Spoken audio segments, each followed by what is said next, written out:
Hello friends, आज अपन लोग यूपीएससी सिविल सर्विस 2026 प्रीलिम्स का क्वेश्चन नंबर 21 डिस्कस करते हैं।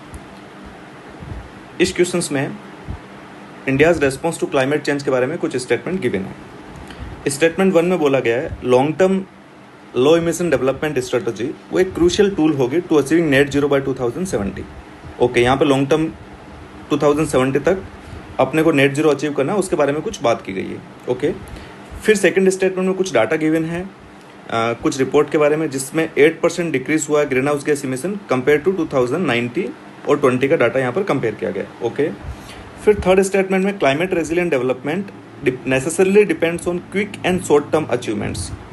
अब यहाँ पर स्टेटमेंट 1 और 3 को अपन ध्यान से देखेंगे तो 1 में लॉन्ग टर्म की बात हुई है जो 2070 तक अपने को अचीव करना है, और थर्ड स्टेटमेंट शॉर्ट टर्म की बात कर रहा है कि climate resilient development necessarily depends on quick and short term achievements of emission reduction targets, जो कि अपने को पता है शॉर्ट टर्म नहीं होना चाहिए, लॉन्ग टर्म होना चाहिए। तभी वो क्लाइमेट रेजिलिएंट बनने के लिए सस्टेनेबल रिडक्शन होते रहना चाहिए over the period of time. Quick and short term achievements से लॉन्ग टर्म टारगेट्स को अचीव नहीं किया जा सकता है। ठीक है, आगे स्टेटमेंट देखते हैं। जितना अभी अपन को इतना नोटिस करना है कि फर्स्ट में लॉन्ग टर्म की बात हो रही है, थर्ड में शॉर्ट टर्म की बात हो रही है। अब स्टेटमेंट अपन लोग देखते हैं। स्टेटमेंट 1 बोल रहा है 1 is empirically supported by statement 2। अभी रहने देते हैं इस स्टेटमेंट को। अब अपन लोग सेकंड स्टेटमेंट पढ़ते हैं। वो बोल रहा है कि statement 3 contradicts the approach implicit in statement 1। ये एकदम फैक्ट बात है। Reason being statement 3 short term की बात कर रहा है, स्टेटमेंट 1 लॉन्ग टर्म की बात कर रहा है। तो हाँ, स्टेटमेंट 3 कॉन्ट्राडिक्ट कर रहा है स्टेटमेंट 1 में गिवन अप्रोच को, तो ये स्टेटमेंट करेक्ट है। अभी अपन लोग थर्ड स्टेटमेंट पे जाते हैं। वो बोल रहा है statement 1 and statement 3 together establish the premise of the long term sustainability.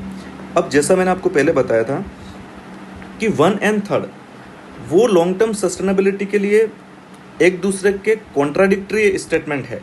1 तो लॉन्ग टर्म सस्टेनेबिलिटी की बात कर रहा है, बट 3 शॉर्ट टर्म अचीवमेंट की बात कर रहा है। तो ये स्टेटमेंट जो आपका होगा वो रॉन्ग स्टेटमेंट है।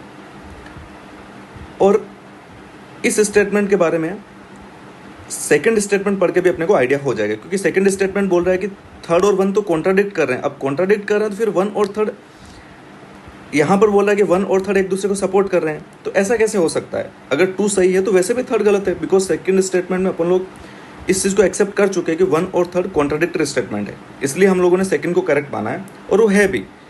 थर्ड स्टेटमेंट शॉर्ट टर्म की बात कर रहा है, 1 लॉन्ग टर्म की बात कर रहा है। तो अगर सेकंड स्टेटमेंट करेक्ट है तो 3 तो वैसे भी अपना गलत होगा, क्योंकि सेकंड स्टेटमेंट की उल्टी बात 3 में लिखी हुई है। यहाँ पर बोल रहा है कि 1 एंड 3 टुगेदर, और यहाँ पर बोल रहा है कॉन्ट्राडिक्ट कर रहे हैं। तो 2 और 3 में तो एक ही सही होगा, और वो सही स्टेटमेंट सेकंड है।